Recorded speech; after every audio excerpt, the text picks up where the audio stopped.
कि रामानंद संप्रदाय हो चाहे रामानुज संप्रदाय हो, सबका शास्त्र तो एक ही है। और जो शंकराचार्य जी हैं वो शंकराचार्य जी सबके गुरु हैं, इसलिए क्योंकि वो पंचायतन की पूजा करते हैं। जो वैष्णव है वो केवल विष्णु को परम तत्व मानता है, बाकी पर उतना ध्यान नहीं देता है। कहीं ज़रूरत पड़ती तो आलोचना भी दूसरे देवता की करने लग जाता है, इतना उस निष्ठा दिखाता है।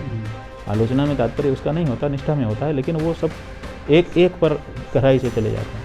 शंकराचार्य जो हैं वो षण्मत स्थापनाचार्य, तो वो 5 जो सगुण साकार रूप हैं उनकी भी उपासना करते हैं और निर्गुण निराकार की भी उपासना करते हैं, इसीलिए वो जगत गुरु कहे जाते हैं। और वो धर्म निर्णय देने के लिए 2500 साल से विद्यमान है और वो परंपरा चली आ रही है। तो रामानंद के संप्रदाय के जो लोग हैं वो लोग भी हमारे पास आते हैं और धर्म निर्णय के लिए अपेक्षा करते हैं। अब सवाल ये है कि ट्रस्ट तो बना है सबके लिए, और आप कहते हो कि रामानंद संप्रदाय का, और रामानंद संप्रदाय का है तो रामानंद संप्रदाय को सौंपना चाहिए, आप सौंपते भी नहीं हो। रामानंद संप्रदाय के 2 सबसे बड़े आचार्य हैं जगत गुरु रामानंदाचार्य स्वामी राम नरेशाचार्य जी महाराज, जिन्होंने राम जन्मभूमि के लिए आंदोलन में भी योगदान किया है। बनारस में पीठ है, बनारस में श्रीमठ है, उनका पीठ है, बहुत बड़े विद्वान हैं। तो आप उनको भी अभी तक आमंत्रित नहीं किए हो। जब चंपत राम जी का बयान आया तो हमने पता किया, तो पता चला कि अभी तक तो उनको भी सूचना ही नहीं है, आमंत्रण ही नहीं गया है। तो रामानंदाचार्य संप्रदाय का ये है, शंकराचार्य शाक्त अमुक नहीं आ सकते यहाँ, तो ये रामानंद संप्रदाय के लोगों को तो कम से कम वहाँ जगह दो। ऐसा मतलब बिना सोचे समझे वाली बात कही जा रही है। एक चीज़ बहुत इम्पॉर्टेंट है, चूँकि ये संप्रदाय का शब्द आया है तो लोगों में बड़ी जिज्ञासा उत्कंठा है कि रामानंद संप्रदाय क्या है। जैसे बैरागी संप्रदाय से आया हुआ संप्रदाय है, तो हम जब पढ़ते हैं तो उसमें हम जानते हैं कि साहब वैष्णव जो विष्णु को मानते हैं उनका वो वैष्णव संप्रदाय से हैं, शैव को मानने वाले शिव शक्ति को मानते हैं, या स्मार्त जो है वो जो सन्यासी हैं।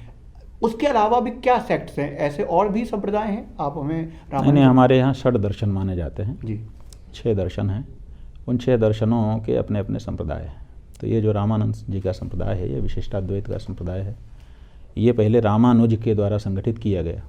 रामानुजाचार्य जो दक्षिण भारत में एक बहुत बड़ी मूर्ति बनी है ना, प्रधानमंत्री जी जिसमें उद्घाटन के लिए गए थे, वो रामानुज संप्रदाय की मूर्ति है। तो रामानुज संप्रदाय से ही कालांतर में, क्योंकि रामानुज संप्रदाय में वर्णाश्रम को बहुत गहराई से माना जा रहा था, तो बहुत से लोग भगवान श्री राम की शरण में जाना चाहते थे। तो शरणागति धर्म को प्रमुख बना करके रामानंद नाम के आचार्य आए, जो जिनका आविर्भाव प्रयाग में हुआ था। और उन रामानंद जी ने सबका संग्रह किया और उन्होंने कहा कि यहाँ वर्णाश्रम नहीं, यहाँ शरणागति है, कि भगवान की शरण में जो आ गया, अब वो ये नहीं देखा जाएगा कि ये ब्राह्मण है कि क्षत्रिय है कि वैश्य है कि शूद्र है, शरण में आ गया ना, ये शरणागत है। तो अब शरण में आने के बाद हम उसकी जात देखेंगे, जो भी आएगा शरण में उसकी रक्षा करेंगे। तो ऐसे ही भगवान कहते हैं, कोटि विप्र बद लागई जेहि आए शरण तजऊ नहीं तेहि। कितना ही पापी से पापी हो, कितना ही कोई हो, अगर वो शरण में आ गया तो मैं उसको स्वीकार करता हूँ और उसकी रक्षा करता हूँ। तो भगवान के इसी वाक्य को आधार बना करके शरणागति धर्म को प्रमुख मान करके रामानंद जी ने सबका आह्वान किया कि सब लोग आओ। तो उन्हीं में कबीरदास जी भी गए, उन्हीं में रैदास जी भी गए, उसी में पीपा जी महाराज गए, उसी में नाभा जी, बहुत से लोग गए और जा करके सब लोगों ने समृद्ध किया उस संप्रदाय को। आज वो संप्रदाय भगवान श्री राम की भक्ति धारा का प्रमुख संप्रदाय बन गया है। अयोध्या में 90% से ऊपर साधु जो रामानंद संप्रदाय के हैं, तो वो आदरणीय संप्रदाय है, हम लोग उसका आदर करते हैं। लेकिन ऐसा है कि रामानंद संप्रदाय हो चाहे रामानुज संप्रदाय हो, सबका शास्त्र तो एक ही है। और जो शंकराचार्य जी हैं वो शंकराचार्य जी सबके गुरु हैं, इसलिए क्योंकि वो पंचायतन की पूजा करते हैं। जो वैष्णव है वो केवल विष्णु को परम तत्व मानता है, बाकी पर उतना ध्यान नहीं देता है। कहीं ज़रूरत पड़ती तो आलोचना भी दूसरे देवता की करने लग जाता है, इतना उस निष्ठा दिखाता है अपनी।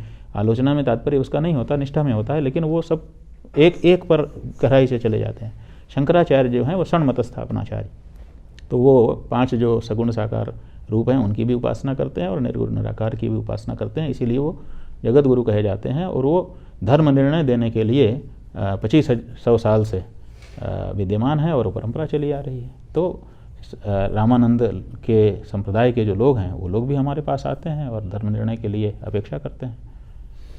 आपने जिक्र कर ही दिया है कि शंकराचार्यों का, तो शंकराचार्य जी जो अब ऐसा लग रहा है कि यहाँ मतभेद भी है कि 2 नहीं जाने को बात कह रहे हैं, बाकी 2 ये कह रहे हैं कि हम नहीं जा रहे हैं, लेकिन कार्य जो है वो तरीके से हो जाए तो हमें कोई दिक्कत नहीं है। मैं जैसे कहूँगा कि गोवर्धन पीठ के जो शंकराचार्य जी हैं उन्होंने सबसे पहले इस पर सवाल उठाया कि प्रधानमंत्री जी कार्यक्रम करेंगे और मैं ताली बजाऊँगा, और उन्होंने कहा कि 1+1 आने का निमंत्रण है। तो और दूसरे जो शंकराचार्य जी हैं उन्होंने कहा कि कार्य हो जाए, हमें इस पर कोई आपत्ति तो नहीं है। देखिए बात यह है कि जो शास्त्र हैं वो हम सब चारों के एक ही हैं। चारों शंकराचार्यों का जो शास्त्र है वो एक है, इसलिए शास्त्रीय दृष्टि से किसी में कोई मतभिन्नता नहीं। लेकिन व्यक्ति व्यक्ति का व्यवहार अलग होता है, शैली अलग होती है, तरीका अलग होता है अभिव्यक्ति का। तो वही बात हमको कहना है हम अलग ढंग से कहेंगे, वही अगर आपको कहना पड़ जाए तो आप कितना भी प्रयास करेंगे हमारे जैसा एकदम नहीं कर सकते। आपको कुछ न कुछ अंतर आ जाएगा, क्योंकि आपके व्यक्तित्व की झलक उसमें रहेगी। तो इसीलिए सबके कहने का ढंग अलग है, लेकिन कह तो सब एक ही बात रहे हैं। और जो पत्र जारी भी हुए हैं हमने उनका अध्ययन कर लिया, उसमें लिखा हुआ है कि शास्त्र विधि का पालन किया जाएगा। तो शास्त्र विधि के बारे में किसी के मन में कोई हिचक नहीं है।